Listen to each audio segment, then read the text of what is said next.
안녕하세요. 여러분 배경기 목사입니다. 오늘 여러분들과 함께 예레미야 6장 1에서부터 15절까지의 말씀을 살펴보도록 하겠습니다. 예레미야 6장 1에서부터 15절입니다.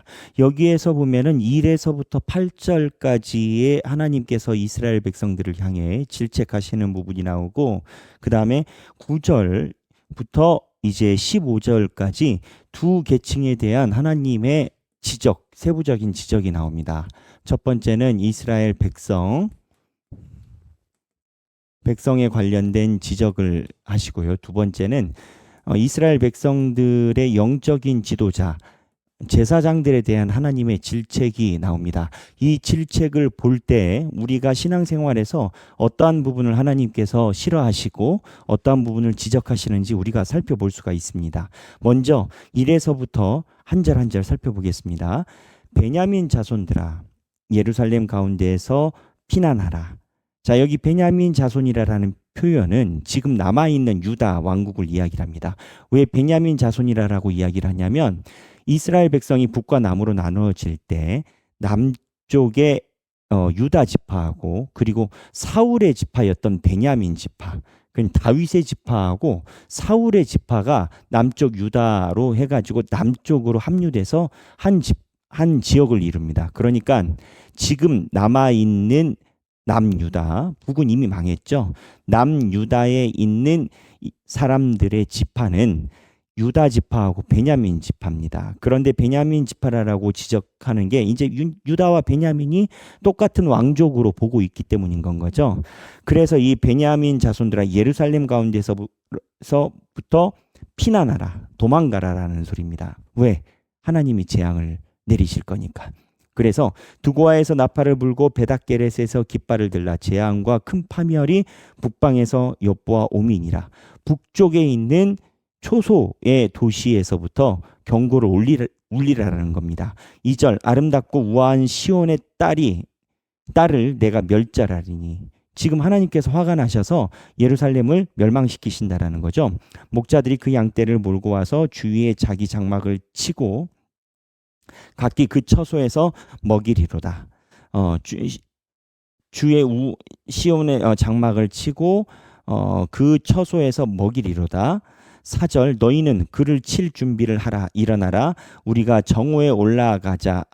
아깝다. 날이 기울어 저녁 그늘이 길었구나. 이렇게 나옵니다. 여기 보면 3절에 목자들이 그 양떼를 몰고 와서 주위에 자기 장막을 치고 각기 그 처소에서 먹이리로다. 여기 보면은 이제 이 목자들, 그러니까 이 예언서는요, 표현의 타겟을 정확하게 알아야 돼요. 이 목자들이 우리가 생각하는 남유다를 도와주는 선한 목자 그 개념이 아니고, 쳐들어오는 북방 민족들이 자기의 양떼, 그러니까 군대를 끌고 와서 주위에 장막을 치고 그 근처에서 이 양떼, 그러니까는 북쪽에 있는 바벨론, 이 나라가 이 군대를 끌고 와서 예루살렘 코앞에서 자기네들의 양떼들, 그 군인들을 먹이고 진을 친다라는 건 거예요. 그래서 여기 6장 3절에 있는 목자들이라는 표현은 우리가 성경에서 알고 있는 선한 목자 그런 개념이 아니라 북쪽에서 쳐들어오는 장수에 대한 지칭이에요. 그러니까 이게 예언서가 참 어려워요. 그런 맥락과 그 뜻에 비유하는 그 의미를 알지 못하면, 자 보세요. 6장 3절만 딱 떼서 이야기를 하면 목자들이 그 양떼를 몰고 와서 주위에 자기 장막을 치고 각기 그 처소에서 먹이리로다. 뭐 그냥 은혜로운 말씀 아니겠어요? 근데 그런 뜻이 아니라라는 거예요. 그래서 4절에 너희는 할 때 여기 장막을 그 진을 치고 있는 침략군인 건 거죠. 이 침략군인 바벨론에게 너희는이라고 표현하는 건 거예요. 하나님이 지금 침략군을 사용하고 계신 겁니다. 너희는 그를 칠 준비하라. 일어나라. 우리가 정오에 올라가자. 그가 누굴까요? 너희는 그를 칠 준비를 하자. 예루살렘이에요. 그러니까 하나님이 바벨론에 있는 군대를 너희는이라고 표현했고, 그가 예루살렘이에요. 그러니까 멸망시키는 그 과정을 묘사한 건 거예요. 그를 칠 준비를 하라. 일어나라. 우리가 정오에 올라가자. 아하, 아깝다. 날이 기울어 저녁 그늘이 길었구나. 그러니까는 치러 올라가자 했는데 점심에 올라가자고 했는데 아이고 날이 길어졌네. 그 저녁에 있는 시간을 허비하기가 아까우니까 저녁 그늘이 길었구나. 아, 아깝다. 날이 기울어 저녁 그늘이 길었구나라는 그 표현을 해도 바로 올라가자 이런다라는 건 거예요. 정오에 올라가자.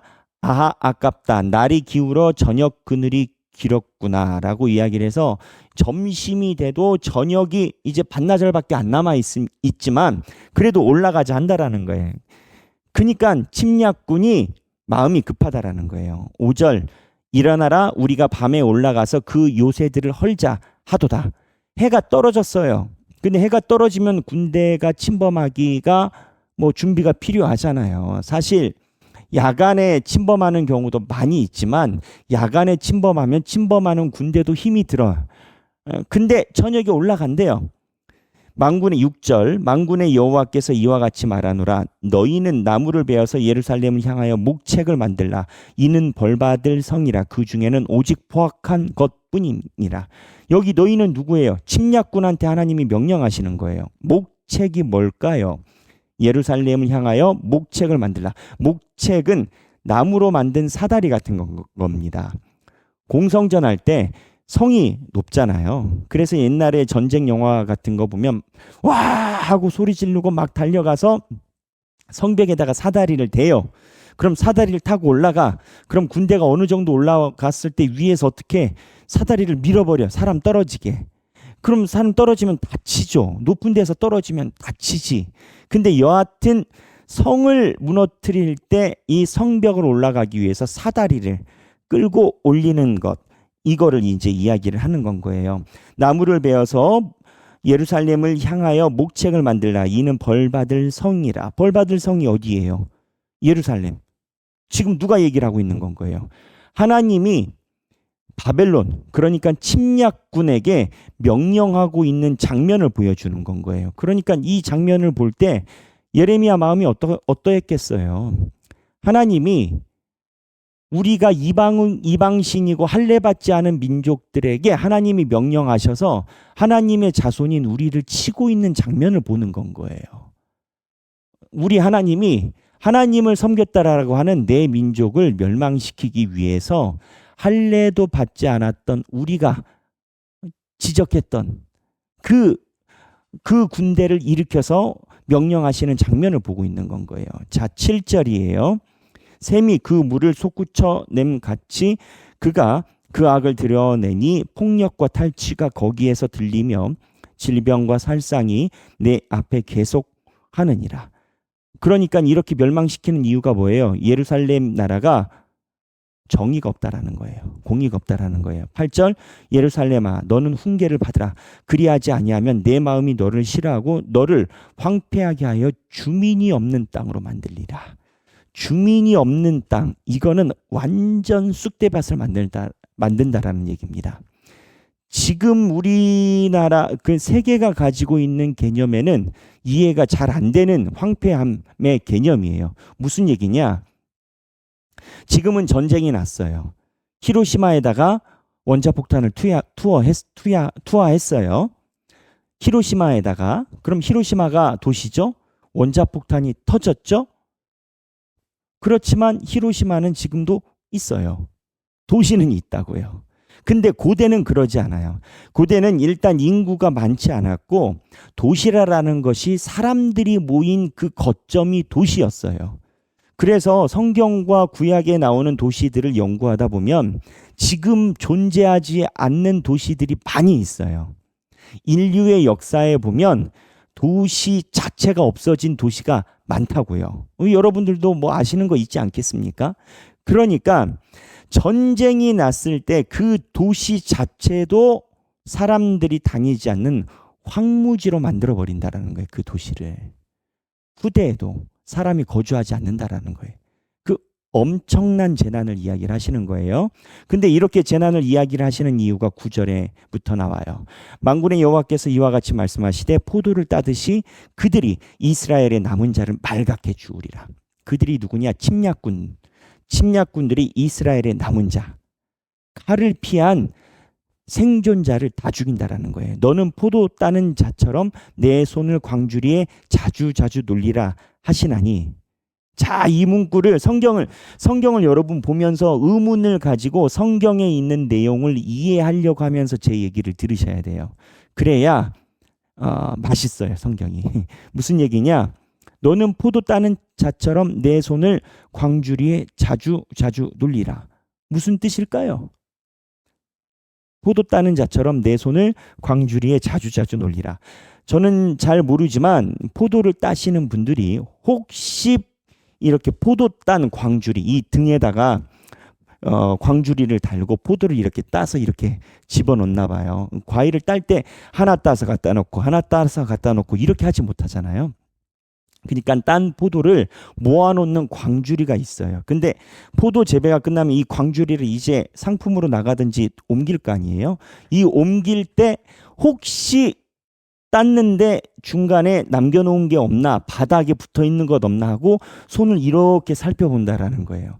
침략한 군대가 생존자가 없는지 자주자주 이거를 살펴본다라는 거예요. 왜? 쑥대밭 만들기 위해서. 그렇게 하라라는 거예요. 그런데 자, 그 다음에 중요한 표현이 나옵니다. 내가 누구에게 말하며 누구에게 경책하여 듣게 할 것 보라. 그 귀가 할례를 받지 못하였으므로 듣지 못하는도다. 이스라엘 백성들을 향한 질책이에요. 귀가 할례를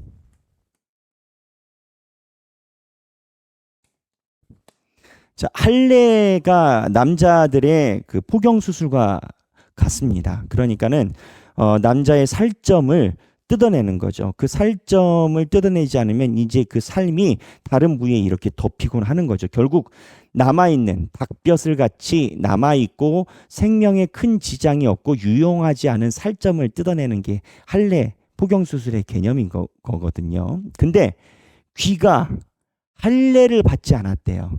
하나님이 말씀하시는 표현 방법이에요.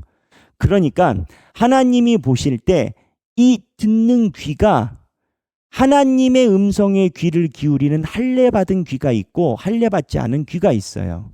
근데 귀가 할례를 받지 않은 귀는 불순물, 살점 같이 귀를 덮어서 듣지 않는다라는 거예요. 그렇게 되면 결과가 뭐냐? 보라, 여호와의 말씀을 그들이 자신들에게 욕으로 여기고 이를 즐겨하지 아니하니. 여호와의 말씀을 자신들에게 욕으로 여기고 이를 즐겨하지 않는다라는 거예요.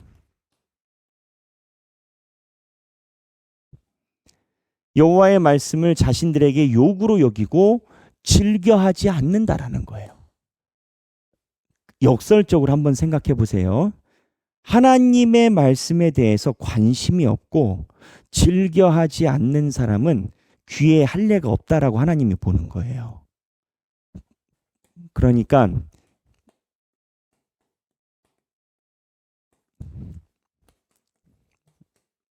귀에 할례,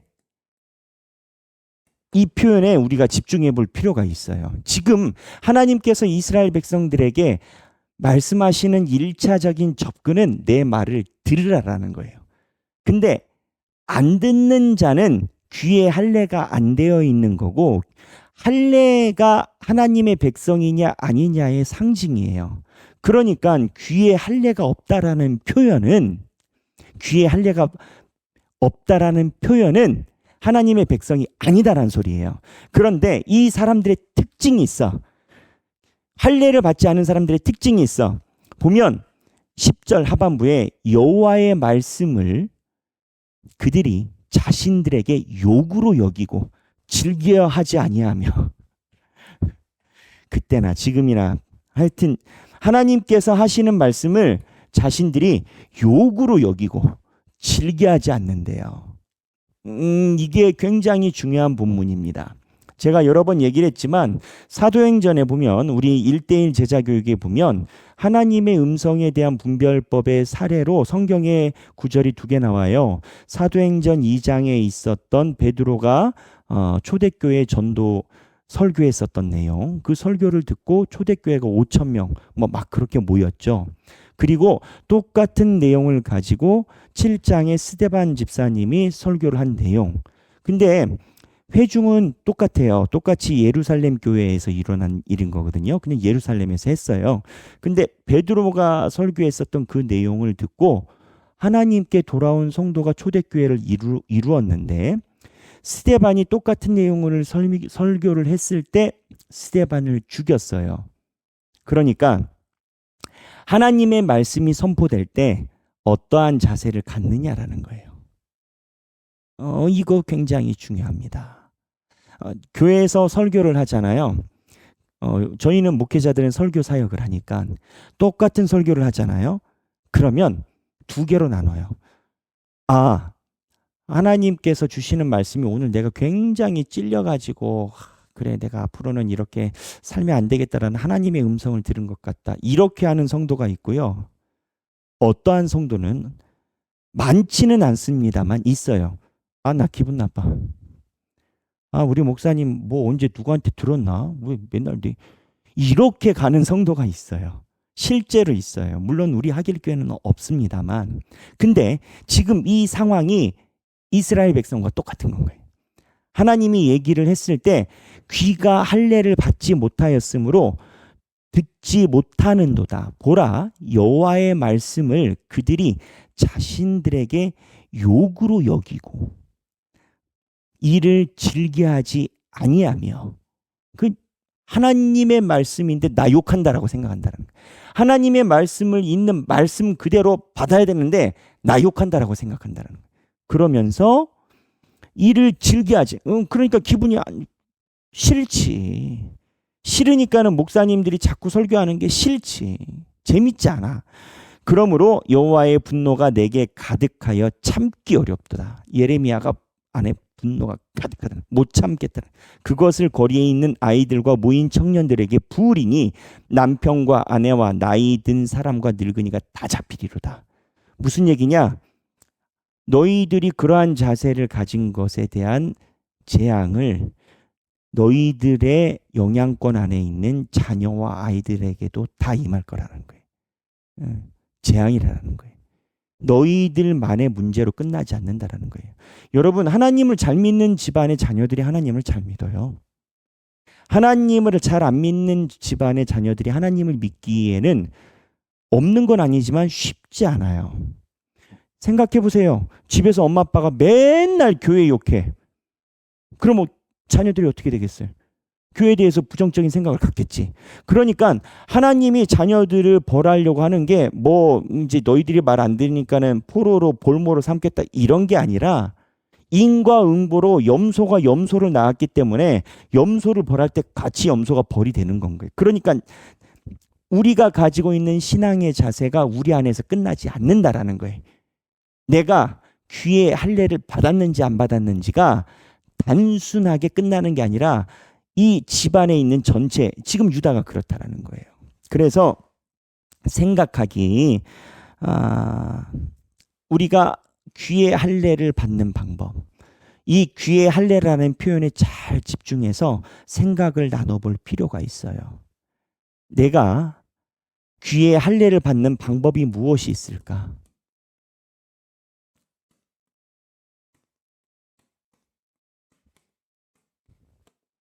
그리고 최근에 하나님께서 내가 귀의 할례를 받은 백성처럼 나에게 주신 말씀이 무엇인가? 이런 것도 돼요. 예를 들어서 목사님이 얘기를 해요. 목사님이 하나님의 교회를 위해서 성수주의를 해야 된다라고 얘기를 해. 근데 그냥 평소에는 우연히 들었는데 그날은 그게 너무 힘든 거야, 마음이. 귀의 할례가 된 거예요. 하나님께서 여러분들에게 하시는 말씀이 무언가 걸려서 계속 마음속에 남아있어요.